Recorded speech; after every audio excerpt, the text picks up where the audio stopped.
لە بەندەری غەزە بەلەم و کەرەستە سادەکانی ماسیگرە فەلەستینیەکان پریشکی ئاگری بۆ دومانەکانی سوپای ئیسرائیلی پێگەیشتووە. آخر بژێوی ئەو توێژە فراوانەی کۆمەلگاش کەوتووەتە نێو بەرداشی ململانی حەماس و ئیسرائیلەوە. چیتر ناتوان وەک جاران ماسی ڕاوکەن، بژێوی ڕۆژانەیان پێیاکەن. پاش ئەوەی سوپای ئیسرائیلی شەقامی ئەڕەشیدی ڕۆژئاوای غەزەی کۆنتڕۆڵ کرد کە شەقامی سەرەکی و ڕووی لە سەیرانگەکان و بەندەری دەریایی غەزا کرد.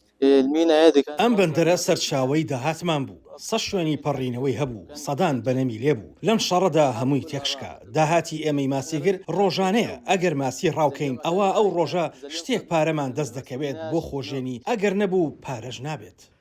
غەزا لەسەر دەریایە کە دەریاش هەبوو ماسی و زیندەوەرە ئاویەکانی دی دەبنە ژەمی بەردەوامی زۆرێک لە خێزانەکان. لە باشووری غەزە بە تایبەتی لە کەناراوەکانی ڕەفاح چەند ماسیگرێک سەرکەوتوو بوون. لەگرتنی دەیان کیلۆ ماسی و لە کەنارەکانی سەر ڕێگاکە سەرقاڵی فرۆشتین، بەڵام نرخەکەی بووەتە سێ ئەوەندەی نرخی جاران. ڕەنگە هەموو کەسێ نەتوانێت بیکرێت. هاوشێوەی ئەم خانمە.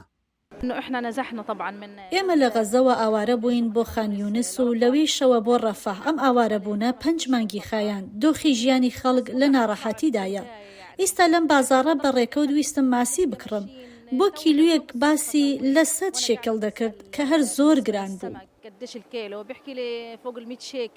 ڕەوشی ژیان لەو شوێنانەش فەلەستینیەکانی تێدا ئاوارە بوون بە ناڕەحەتی دەگوزەرێت. چیتر لە ژەمەکانیان ماسی و گۆشت و ئەم بابەتانیان وەلاوە ناوە کە زۆر گرانن.